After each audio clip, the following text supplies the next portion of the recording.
In the serene mountains of rural Montana, a critical decision loomed at the north. American Wildlife Conservation Center. A tiny lion cub named Leo, removed from his pride after failing to thrive, lay curled in the corner of his enclosure, refusing food. His golden coat dulled his spirit, broken by isolation. Veterinarians and handlers watched helplessly as conventional methods failed, their hope dwindling with each passing day. Out of options, a radical, almost unthinkable idea emerged. Max, a rescued Bobcat kitten, tiny, wild, and equally alone, two orphaned predators from entirely different worlds, a relationship that defied natural order and scientific expectation. What began as a desperate last resort evolved into something that stunned even the most experienced wildlife experts. When these two cats met as cubs, no one could have predicted what would happen when Leo grew to 400 pounds while Max remained just 30. What happens when a creature built for stealth and solitude meets the future king of the savannah? This is the true story of an unlikely connection that not only born from desperation but also changed our understanding of what's possible when the wild heart finds its perfect companion. The early morning sunlight filtered through the tall pines surrounding the North American Wildlife Conservation Center in rural Montana. Dawn had barely broken, but Dr. Sarah Mitchell was already making her rounds. The veterinarian's footsteps echoed softly against the concrete paths as she approached the nursery section, clipboard in hand. Today would be different from her usual routine. The staff had been preparing for this moment for weeks. "How's our little patient doing?"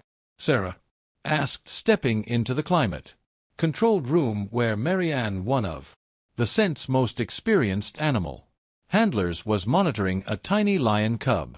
"Not great," Marianne replied, her voice tinged with concern. "His temperature's stabilized, but he still won't eat properly." She gestured toward the small golden body curled in the corner of the heated enclosure. "Third day in a row he's barely touched his formula." Sarah knelt beside the enclosure, observing the cub. At just 8 weeks old, Leo was significantly smaller than his litter mates, his golden fur dull compared to their vibrant coats born to the scent's resident lions. Nala and Simba. Leo had been the runt of the litter of 4, noticeably smaller and less robust than his siblings from birth. "I was afraid of this," Sarah sighed, making notes on her clipboard. "It's not just physical anymore. The separation from his family is taking a toll." The decision to remove Leo from his mother and siblings hadn't been made lightly. After weeks of observation, it became clear that the small cub wasn't thriving in the pride environment his siblings, boisterous and growing rapidly, inadvertently pushed him aside during feeding times. His mother, though attentive, couldn't compensate for his struggles. When Leo developed a respiratory infection, Sarah had made the difficult choice to move him to the nursery for specialized care. The infection had cleared with medication, but Leo's spirit seemed broken by the isolation. Lions were social creatures, and despite the staff's round-the-clock attention, human companionship couldn't replace the complex bonds of his own kind. "Have you heard back from any of the other facilities?" Marianne asked, referring to their search for potential companion cubs from other conservation centers. Sarah shook her head. "No matches. There aren't any lion cubs his age currently in need of hand-rearing. We could try introducing him to the older juveniles in a few months, but he might not make it a few months without turning this around," Marianne finished grimly. The door to the nursery opened and Mark Henderson, the scent director, stepped in. At 65, Mark had dedicated over 40 years to wildlife conservation and rehabilitation. Deep lines etched his weathered face, evidence of both Montana's harsh sun and decades of emotional investment in the animals. Under his care.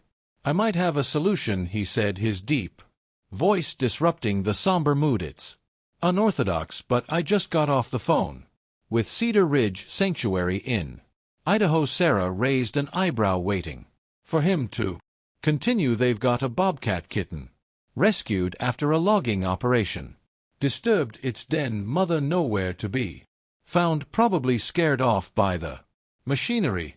He's about 6 weeks old, healthy, but needs socialization. A bobcat. Sarah's brow furrowed. As a companion for Leo, it wouldn't be the first cross-species bond we've facilitated. Mark reminded her. Remember the cheetah cub and that Anatolian shepherd puppy at San Diego? But a bobcat and a lion, they'd never encounter each other in the wild. Sarah's concern was evident, and their size difference will be enormous as they mature. True, but right now they're both cubs in need of companionship. They're both cats with similar play behaviors and social needs at this stage. Mark's voice carried the confidence of experience. The bobcat's arrival would be temporary, just until Leo's strong enough to reintegrate with other lions. By then, the bobcat will be ready for their native species rooing program. Sarah glanced back at Leo, who hadn't moved from his dejected position.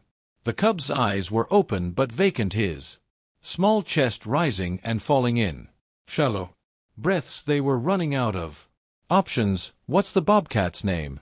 She asked finally. Mark smiled gently. They've been calling him Max. 2 days later, a transport van from Cedar Ridge Sanctuary pulled into the Conservation Sense Service entrance. Sarah and Mark stood waiting as Tina Blackfeather, a wildlife rehabilitator of Blackfeet heritage, emerged from the driver's side.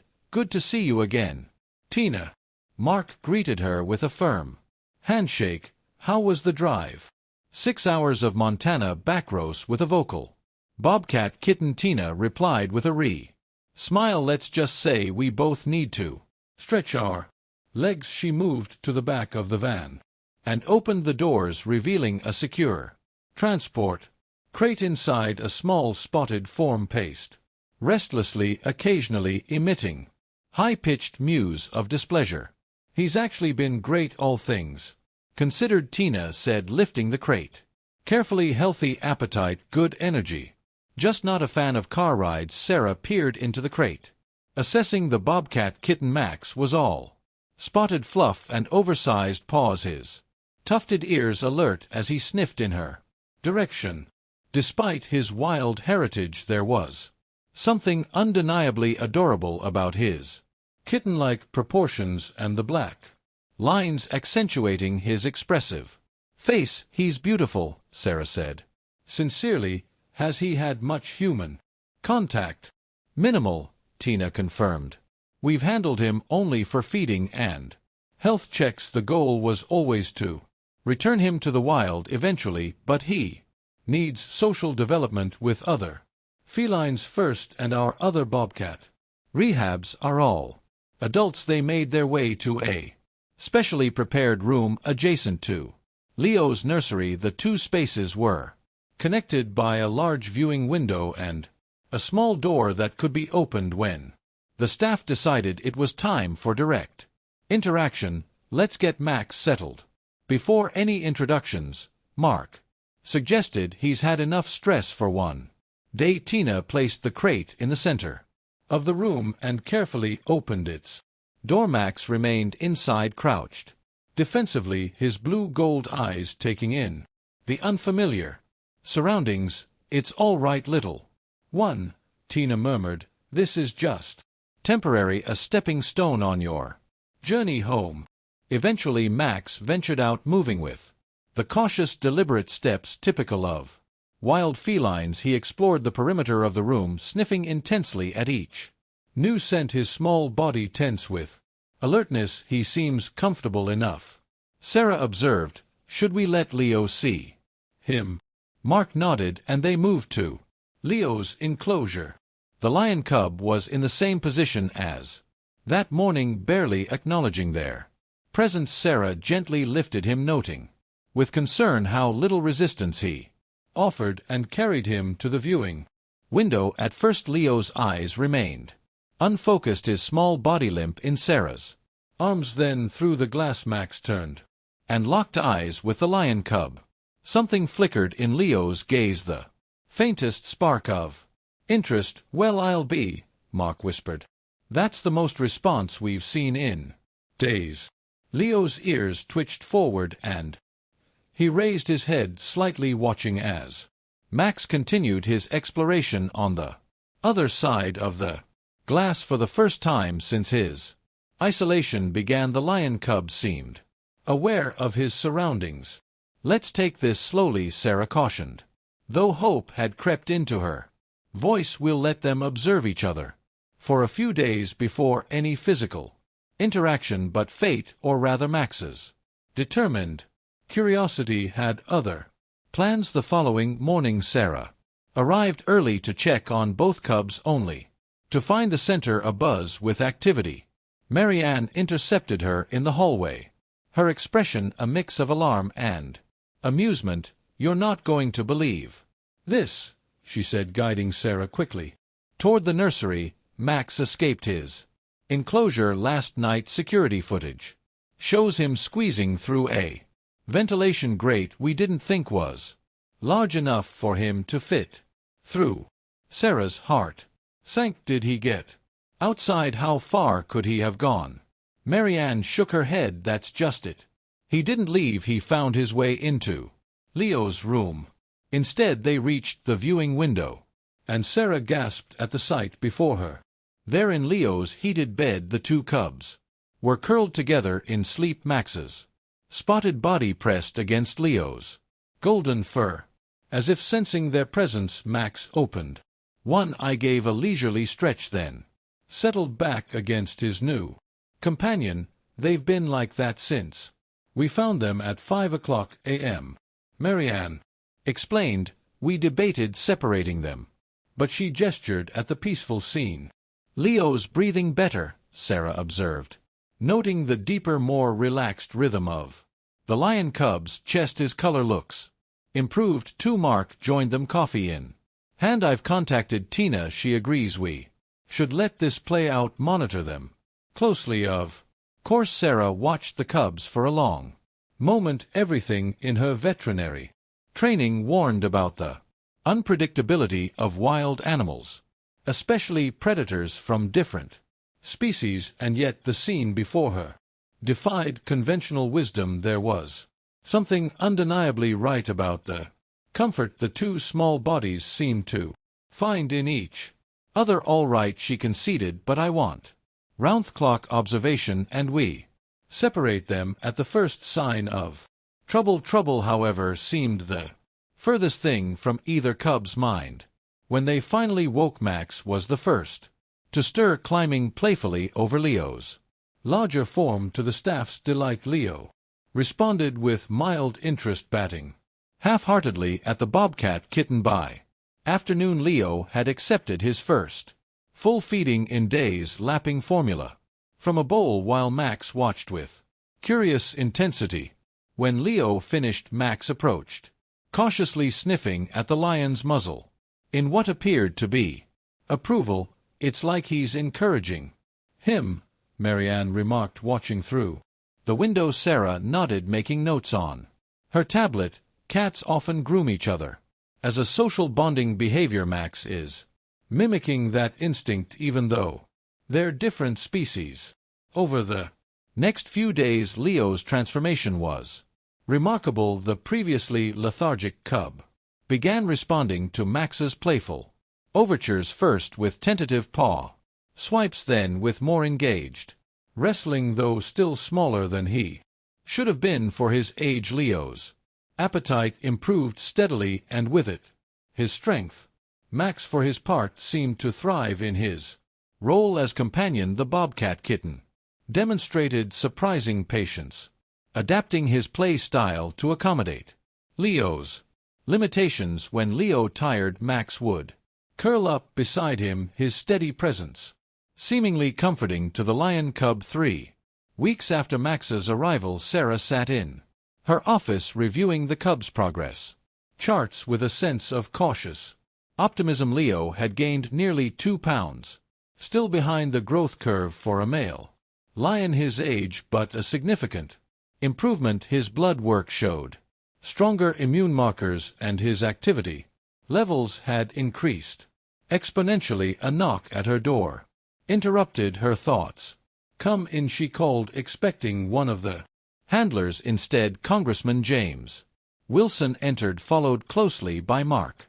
The representative from Montana's Western District was a key supporter of conservation funding and made quarterly visits to the center. Dr. Mitchell Wilson greeted her warmly. "Mark's been telling me about your innovative approach with the lion-cub. Mind if I see the unlikely duo?" Sarah led them to the observation area outside what had become known as the cub's room. Inside, Leo and Max were engaged in a game of tag, darting around enrichment structures designed to encourage climbing and stalking behaviors. "Remarkable," Wilson commented, watching Leo pounce somewhat clumsily after the more agile Bobcat.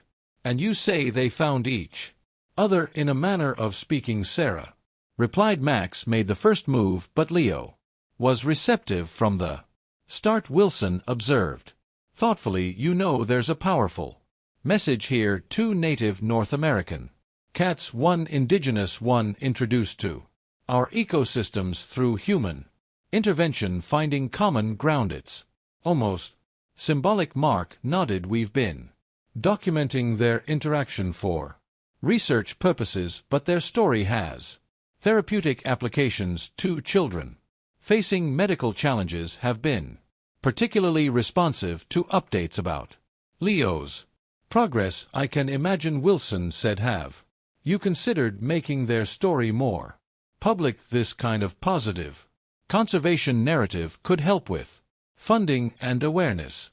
Sarah hesitated. While she understood the public relations value, her primary concern remained the cubs' welfare. "We're still monitoring their development. Lion cubs typically remain with their mothers for about 2 years in wild conditions. We don't want to disrupt their bond prematurely for publicity." "Of course," Wilson agreed, "but perhaps a carefully managed introduction to the public, limited viewing hours, educational context." The conversation continued as they watched the cubs play, unaware of the plans being formulated around their unusual friendship. By the 6-month mark, both Leo and Max had grown significantly. Leo, though still smaller than average for his age, had developed a stronger build and the beginnings of what would eventually become a man. Soft tufts of darker fur around his face. Max, true to his species, remained considerably smaller, but had developed the muscular, compact form characteristic of bobcats. Their enclosure had been expanded to include an outdoor area where they could experience natural weather and terrain under supervision. The staff had expected some friction as the cubs matured and their instincts evolved, but remarkably their bond only seemed to strengthen. They hunted enrichment toys together, shared food without conflict, and still slept curled together despite Leo's increasing size. Word of their friendship had spread beyond the conservation center thanks partly to Congressman Wilson's enthusiasm. A children's book author had reached out requesting permission to create a story based on Leo and Max. Several wildlife magazines had published features. A documentary crew had even spent 2 weeks filming their daily activities. Sarah maintained strict protocols around these interactions, always prioritizing the cubs' well-being over publicity opportunities, but even she couldn't deny the positive impact their story was having. Visitor donations had increased substantially, and several schools had initiated Leo and Max friendship clubs that raised funds for wildlife conservation.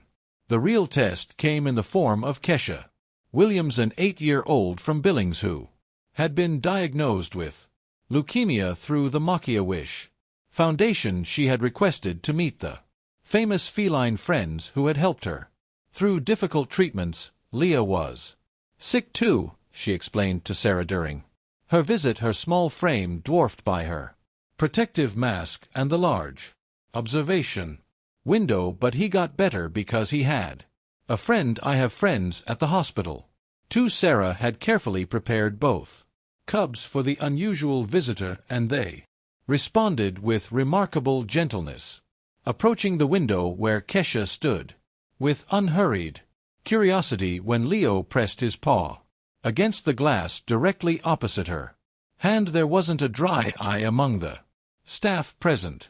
These moments reinforced Sarah's belief in the healing power of their unusual companionship, not just for the animals themselves, but for the humans who witnessed their story. The decision to eventually separate Leo and Max always loomed on the horizon as Leo approached his first birthday. Discussions about his reintegration with other lions grew more frequent and more heated. He needs to develop proper lion social behaviors, argued Damien, one of the senior zoologists. The longer we wait, the harder it will be, but his bond with Max is the foundation of his recovery. Sarah countered, severing it prematurely could undo all our progress. These debates took place behind closed doors, away from the public's adoring gaze.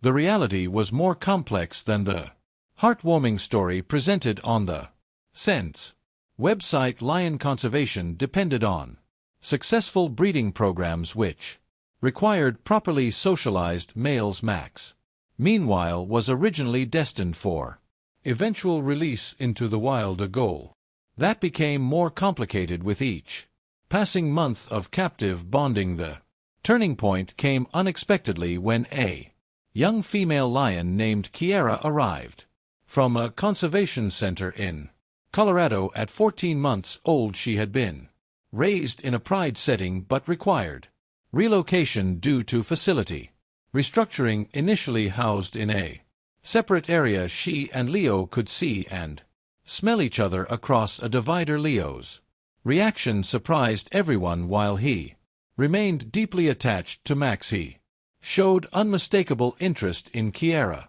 spending hours watching her and vocalizing in her direction. It was the first time he had responded to another lion since his separation from his family. This might be our opening, Mark suggested during a staff meeting, a gradual transition rather than an abrupt separation. The plan they developed was careful and methodical. Short supervised introductions between Leo and Kiera, always with Max present, initially gradually increasing their time together while ensuring Max had his own secure space. The first meeting was tense. Kiera, larger than Leo despite being female, approached with confidence. Leo positioned himself protectively near Max, who watched the proceedings with typical Bobcat weariness. To everyone's relief, Kiera showed no aggression toward either of them. After the initial cautious circling and sniffing, she seemed to accept the unusual pair, even joining their play sessions with surprising adaptability. Over the following weeks, a new dynamic emerged. Leo divided his time between Max and Kiera, developing distinct relationships with each. With Max, he maintained the comfortable familiarity of their long-standing bond. With Kiera, he explored new aspects of lion behavior, vocalizations, and social rituals that Max couldn't teach him. He's building a bridge between worlds, Tina observed during one of her visits to check on Max's progress. It's not what we planned, but it might be exactly what both of them needed. Indeed, Max too was changing as he matured. He demonstrated increasing independence, sometimes choosing to explore alone or observe from elevated perches rather than always engaging directly with Leo, yet he always returned to their shared sleeping spot by nightfall. Almost 2 years after their first meeting, the North American Wildlife Conservation Center hosted a special event, the Unlikely Friends 2 Years Together. Celebration attracted supporters, media, and a now healthy Kesha Williams, who cut the ribbon on a new educational center, named in honor of Leo and Max. Behind the scenes, Sarah reviewed her notes one final time before addressing the gathered guests. The past 2 years had challenged everything she thought she knew about feline behavior and rehabilitation. The data they had gathered would inform wildlife management practices for years to come. Leo, now a young adult lion with a developing mane, had successfully integrated with a small pride, Kiera, and 2 other females recently introduced to the habitat, yet his special bond with Max remained unbroken. The Bobcat, now fully grown at about 30 lb to Leo's 400, still had special access to Leo's enclosure through a passage too small for the lions to use. Visitors delighted in spotting Max perched regally on a high rock overlooking the lion habitat, or occasionally in the early mornings still curled up beside Leo in the morning sun. The sense cameras had captured countless moments of their continued companionship, mutual grooming sessions, shared naps, and even collaborative hunts of enrichment toys. As Sarah prepared to share their story with the assembled crowd, she reflected on the lesson at its heart. Conservation was ultimately about connections between animals, ecosystems, and humans. Leo and Max had reminded everyone that these connections often transcended the boundaries humans tried to impose. The 2 cats, who met as cubs in desperate circumstances, had not only saved each other but had become ambassadors for a more compassionate understanding of wildlife. Their story had raised over $2 million for conservation efforts across North America and inspired numerous children facing their own challenges. Ladies and gentlemen, Sarah began her address as images of Leo and Max through the seasons played on screens behind her. 2 years ago we took a chance on the healing power of companionship. What we witnessed was nothing short of remarkable. In the habitat nearby, unaware of the celebration in their honor, Leo stretched out in the autumn sunshine. Max appeared silently on a branch above him, surveying their shared territory before leaping down to join his unlikely brother. The lion acknowledged the Bobcat with a gentle nudge, and together they watched the horizon, their improbable friendship a testament to the unexpected harmony that could exist between different worlds. Later that evening, after the crowds had departed, Sarah made one final check on the animals. The lions were settled in their night quarters, but Max was still outside, seemingly waiting. "Come on, buddy," she called softly. "Time to come in." The Bobcat gave her a measuring look, then deliberately walked to the small entry that connected to Leo's enclosure. He paused there, glancing back at Sarah with what she could have sworn was satisfaction before disappearing inside to find his friend. Sarah smiled, closing her notebook. Some bonds, it seemed, were simply meant to last regardless of the natural order humans expected to observe, and in that truth lay hope for all species trying to find their way forward together on a changing planet.